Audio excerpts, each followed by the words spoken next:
Okay guys, I wanted to do a quick video on my league night racing last night. I want to kind of talk about a few things. Okay, first off, I took third in short course, which is my track, which is stock class. Told you guys before. I took third in Prolite, which is short course. Let me talk a little bit about this. Now, I've ran this truck with no mods on it. I've ran it with a 4-gear transmission. I've ran it with the 3-gear transmission. I've ran it with a regular 3-gear transmission that has all the regular stuff in it, and then I ran it with this 3-gear transmission that has all the goodies in it. Now, the only difference I've been able to tell in this thing is going from a 4-gear to a 3-gear. All the extra stuff, the aluminum MIP pucks, the narrow gears in here, the Aurora bearings in here, I can't tell no difference. So, if you're going to build a 3-gear transmission for your short course, your stadium truck, T5M, the SC5m, the B5m, the B6D even, I would just go stock. I'd go regular gears.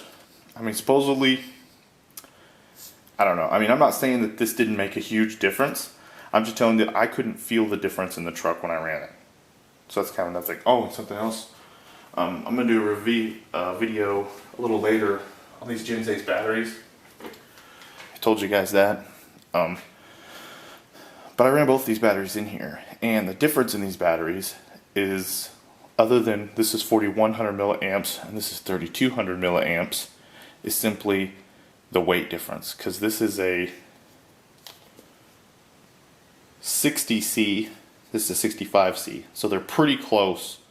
And this is 202 grams weight, this is 148 grams weight. Now, what I noticed running these two batteries in this truck was that it seemed to, even in my stadium truck, I ran this battery also, and both of these in it, and it seemed like the truck, the short course truck and the stadium truck with this lighter battery in it, it seemed to roll easier. Like my track is very tight, so there's a lot of curves and turns, and they rolled so easy with this battery in here. So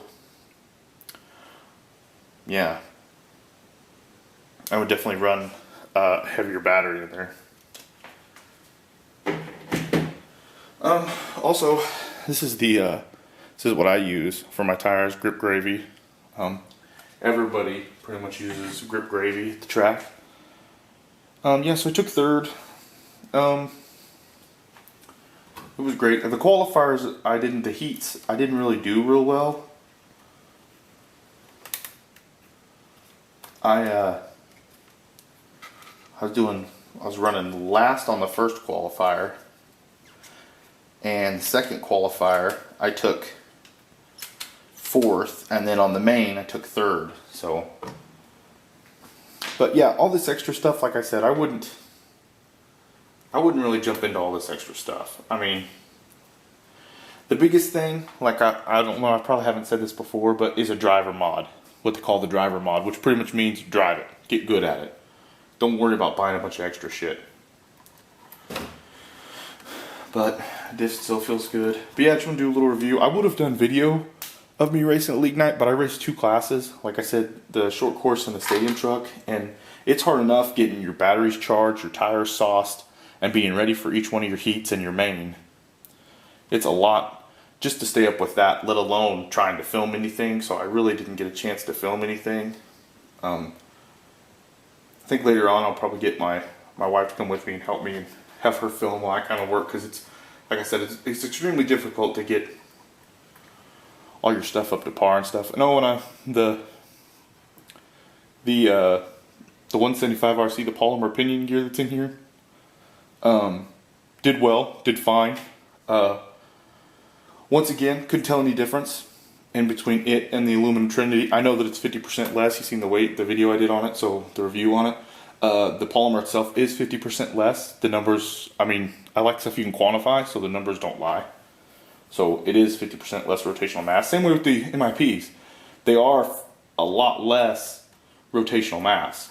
So I mean, I'm sure all of that stuff helps the truck, but I can't tell the difference when I drive it. So, I mean, I imagine I probably should have done something a little more easier to. I should have ran it with the 3 gear. I should have ran it originally with the 4-gear transmission. Timed what I was doing laps on the same track. Put a 3-gear transmission. Timed what I was doing on the laps. Then put this ultimate 3-gear transmission in it. It's timed what I did on the laps with the pucks and everything to see what I would have got. I didn't do that. I should have done that to quantify it so I could actually, you guys could actually see the number difference. I'll probably get a little more into stuff like that a little later and start quantifying everything. Make sure I get some specific numbers to show that if you get this and do this, this is the result you can expect to get. But yeah, I took third. It was fun. I had a blast doing it. I love going down there and running. But yeah, guys, it's just a little review on League Night, how I did, kind of what I think about some of the stuff and all this lightweight stuff. Something else you need to realize, should have mentioned this on one of my other lightweight videos, is that roar-proof specs are 2,098 grams.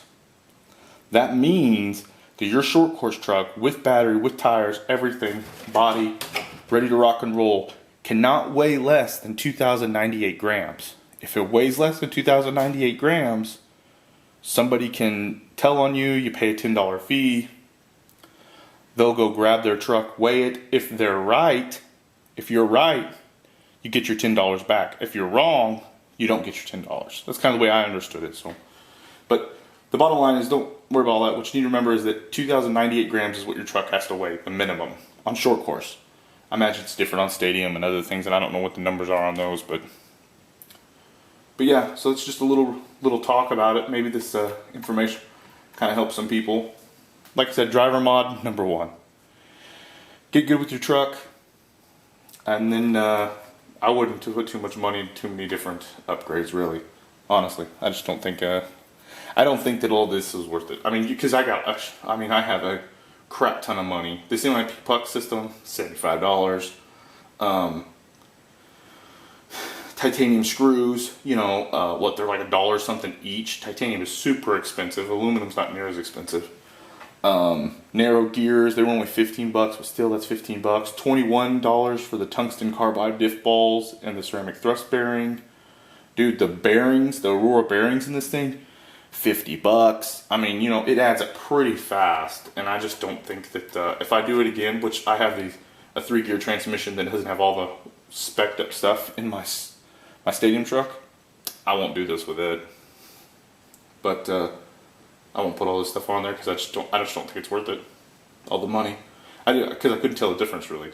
I was taking second and third before I had all this stuff on here, and I'm taking second and third now. So adding a bunch of extra stuff and making your vehicle real lighter ain't gonna make you a whole much better. It's pretty much just a driving mod, I just need to keep driving, get better and better at my driving skills. But yeah, that's about it, guys. Thanks.